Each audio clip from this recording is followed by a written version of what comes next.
Welcome to an episode of First Use, and in today's video I'm going to go through the final minutes of the Geelong versus Collingwood game. I've received a number of requests for me to give an outline, a bit of description of play-by-play. So like in the NBA, when there's a minute to go, it drags out with all the timeouts.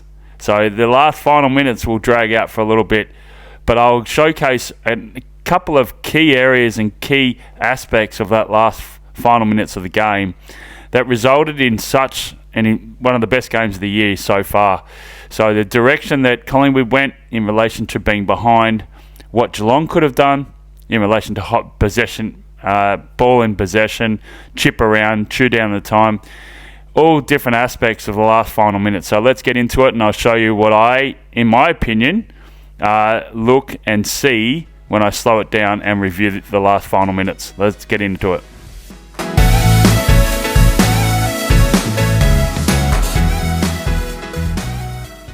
Okay, this is a stop play, boundary throw in inside Geelong's forward 50. And what I really want to point out is how open behind the stop play it was for Bose to come in and kick that goal. Great groundwork from Dangerfield.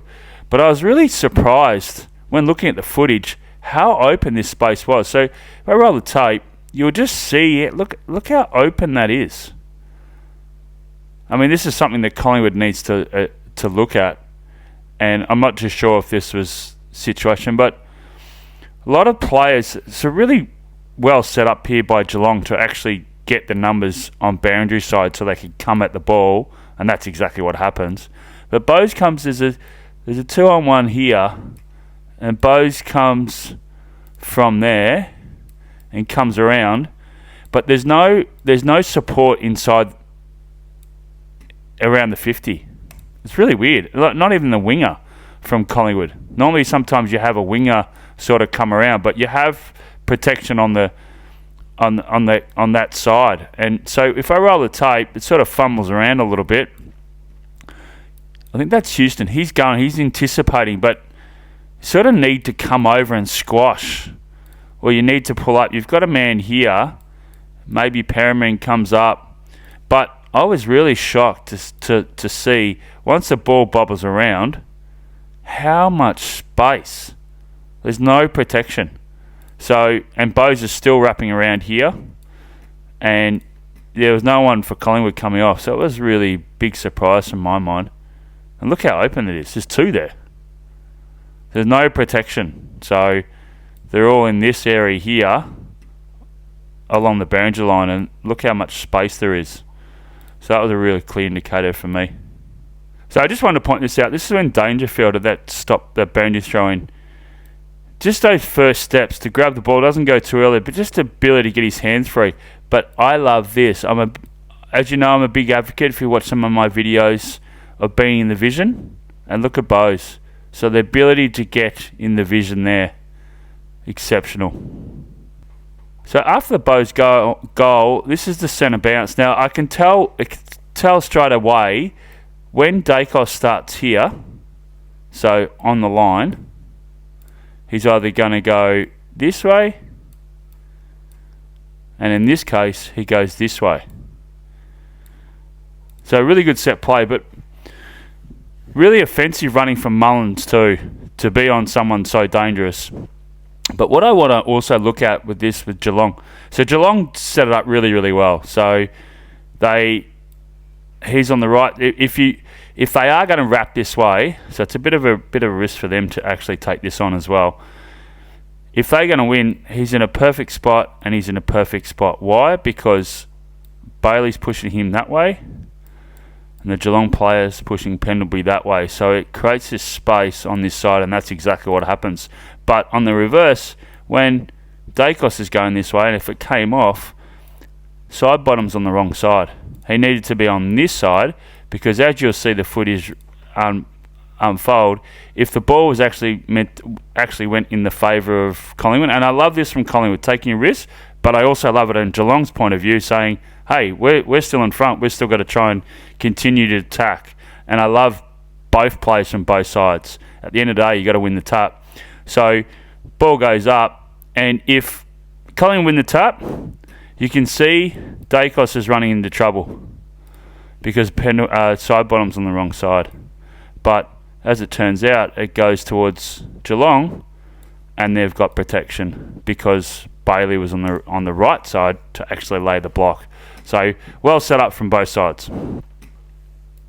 So what Collingwood do, and I've heard these stories before about how when they're behind, when there's 2 minutes, 3 minutes, 4 minutes to go in the game, or whether it's late in quarters, they play on really aggressively. They play on really fast. And so they get a free kick, and whooshka, away they go. But what their mindset is when they actually do play on and create numbers, you can see here, Darcy's calling from there, they have a mindset to always go through the corridor and take risks. When they're up, so if you flip the score on this, if they were up, they would have chip and killed the time. But when they're down, they take on. That's why they come back. And they can come back so aggressively in games because, one, they have really good skill levels, but two, the ability to take risks inside the corridor. And this is what happens and unfolds. So, one, they take off and they play on when there's a free kick, or they take the mark, or they grab possession. And two, they attack the corridor. So they're coming through, and then it's the ability to cut back in and take a risk. If they go wide, see, no one is leading to the boundary line. See all this space? No one is leading. My check is actually going back, but De Goey's just standing there because their mindset is to come back through the corridor. And this is exactly what happens. So if Maynard doesn't hit that target, and they'll take it, they've got nothing to lose. They'll just go through the corridor. They've done it so many times. If he doesn't come back through the corridor, then it doesn't open up space here. This is where Schultz gets the controversy. But as you go back, no one is leading onto the boundary line because they need to win the game, so they come down the corridor. So very important, and they do it again in a couple of plays after this. So Lockie Schultz has a shot for the goal and touched on the line. It's a point. Now what Geelong are trying to do is they're trying to kick it long. You see all the hands. That's a set play for them. What Collingwood are doing is they go man on man, and they go really quick. So man on man, man on man, man on man, man on man coverage, man on man coverage, man on man, man on man. So they're in defense mode really, really quickly, but also the ability to try and attack. So they don't want to create any loose because they know that if Geelong are able to get a short out, chip, they've got a man up. So the way to do that with a point kick in is to get on a man straight away. So you don't have to do it when Geelong actually have to play. So really smart from Collingwood. So the ball goes, and you want to crunch it. So look at these runners. They are heading straight in. They are going for drop of the ball. But number 35 gets in the way. This is a really important play here. You've got to bring this to ground. It's just that Geelong 35, look how front and centre he gets. Right there. So Collingwood to bit of homework is to squash up on someone so important. Really identify who your surroundings are. But you've got to bring the ball to ground. They do. Great spoil by Mano, but look who gets it. Then when the ball's in play, you've got to have pressure. Right? So you've got to have pressure not only from the front, but you've got to have pressure from behind. This is in Collingwood's mindset. You've got to have pressure from both sides. And it's unquestionable how you've got to actually create. So you got pressure, then you got pressure on the front. So you've got to force them to kick it. And the beauty about what I just said before about when you have a point kick and you go man on man, you have coverage. You have coverage. You cover here. You cover here. So your starting point is spot on, right? So if you go to a man on man with a point kick in, your starting points when you go in general play like this, This is ideal for Collingwood. You need to force them to kick it down the line, and this is exactly what happens. So then Darcy Moore takes the mark. So he gets back off. Now, if I pan to the vision here, all right, so you've got, look at the Collingwood players. Look, kick it long. But the other thing is, they've only got one out loose. That's almost like a decoy to try and drag numbers out. But look at the Collingwood players. All right, corridor. So even though you've got Houston out here, one, there's almost like a decoy. But look, hand up in the air, hand. Why? Because they're going down the corridor. If Collingwood was up, bang, then they would go back, then they would go back, then they would chip. So, awesome play. So this is the one that Myercheck takes. So you just kick it to a contest. Goal. So Myercheck kicks a goal, they're back in the centre bounce. I love this from Geelong. And why? Because they've done their homework. So when Darcy's on this side, when Darcy Cameron's here, he loves to either hit it in this section here with his right hand or here. And because they want to get out of the centre really quick, they want to try and hit it forward. So a really smart play here from Geelong, able to read. They nearly get it, but number 35 for Collingwood, pretty good player, intercepts it. But you can see they've done the homework. So they want to cover. If Darcy Cameron hits it into there, they've got coverage. If he hits it back, they got coverage. So awesome play by Geelong. Loved it. So ball goes up. Guess who wins it? But guess who's nearly there? Almost nearly does get it. But then number 35, the little master, intercepts it. And then away they go. They nearly get it out. But I love that set play in the centre bounce, especially the time on the clock. The attacking mentality of Collingwood, but also the defensive mindset and homework that Geelong did. So this squirts out, and this is the Bobby Hill chase down. Unbelievable. It's just a shame that his arms did drag down and got him by the legs. And so in this is where you have to be really switched on. And this is why I reckon Collingwood's done a lot of work at training about blowing the whistle. I've said this in previous videos. Blowing the whistle as offense, defense. Offense, defense. Now, massive crowd. What was there, 90,000, 80,000, whatever it is. Sometimes it's so hard to hear out there. You hear the whistle from the umpire, but sometimes you don't know what the decision is. So Collingwood immediately think they've won. That's dropping the ball, because offensive. So they're all in offensive mode because they're anticipating play on. We've got to get going. But it doesn't go their way. So they need to then get back. So look how far Pendlebury's gone already. He's off. Right? So they need to then switch back to defensive mode straight away because it hasn't gone their favour. Now Geelong are going to go on the offensive side. Now if Collingwood don't react to that, Geelong can then chip. So they get the chip out there, but Collingwood's gone and manned up really quickly. So as I said before, like the point kick in. So they try to cut back inside, but they're manned up. One-on-one. Really smart here to cover any chips that come up short because they're trying to retain possession. One-on-one. So another win for Collingwood to force Geelong to kick it down the line. So I love this from Quainer. So he gets the ball and now immediately is trying to get bit movement. You can see some pressure. So he kicks it out. There's a contest, but it's a massive fist. So great spoil there from De Koning for Geelong to punch it towards their goals. Huge punch.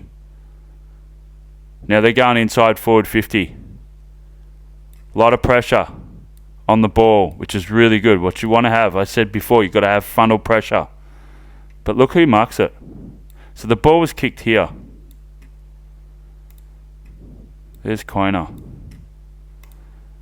Great work. Great defensive work. Takes a mark. Now, what do you need to do? You need to play on. Bang. Gets it going. Now they're away. They need to get going. You need to go. There's a minute and a half to go. 90 seconds. So Maynard got the ball from Crisp. He's coming in the corridor. No leads out. They're behind. They need to take a risk. Ends up being a free kick against Elliott. But you can see the mindset. Look at that. All in the corridor. No one's out here. Wasted space. If you do that and you go towards the boundary, teams will squash you. They'll cover the corridor and then you'll be forced to go down the line. When you're behind, this is what Collingwood's so good at, and this is why they always come back. You have to go through the corridor, but you have to take a risk. Right, so it's a free kick against Elliott. What does Collingwood need to do? They need to go to one-on-one. They need to get their starting points right. They can't allow anyone to chip up. They can't allow any frees for Geelong. So the best way to get into defensive mode is to go one-on-one. That's your starting positions. How many times have you seen it when the side's down and then the opposition who's up, they get a chip kick. Then they get another chip kick. And then the commentators say, hey, they've all got to man up as quick as they can. How to address that is you go man on man as soon as the whistle's blown. Whether it's in your technically or predominantly, when it goes against your team, you go one-on-one straight away, and that's exactly what they've done here, Collingwood. So what happens in this situation? Bowes is forced to kick it down the line. So the ball is kicked out by Bowes. There's a contest. Then it comes back. Geelong win it. Then they kick it back. And now that because all the numbers of Geelong are in the corridor to try and prevent them owning the corridor, you then create space on the outside. So this is exactly what happens here. So yes, you could find that kick, but there's the one. There's the free one, and it ends up going to Elliott. But this is what... So when you actually are then going through the corridor, you allow space. But this player, when you go to this player on the outside, you need to be able to play on. And then they kick to Elliott. It has a set shot. So just point of reference here. So my check marks in the goals. I was always told... I remember one day where I was playing the ruck and I was on the mark. Jim Steins ran past me and he said, you should never ever be on the ruck, on the mark, to Koning. Late in the... He put Manor on the mark. Put the smallest guy on the mark. De Koning should have been down in the goal square to stop this. Bring it to ground. Shouldn't have allowed this to happen. So, homework for Geelong, when you got your tallest guy in the back line and on the team, on the mark, don't do that. Get back into the goal square, on the line. He could have put a number of other Geelong players on the mark instead of De Koning. Alright, so we go to the centre bounce, and this is what a lot of people have reached out to me about. It's because of this. Now, yes, it's Dacos. Very smart, and I've said this in many videos before. He's so selfless in the centre bounce. There's so many times he runs running patterns to draw other players. They obviously use him a lot. So, in no question that the reason why he went back here is to create a set play. But the other thing is too, I wonder what would have happened if the Geelong player just came here. Because if Dacos was to stay here,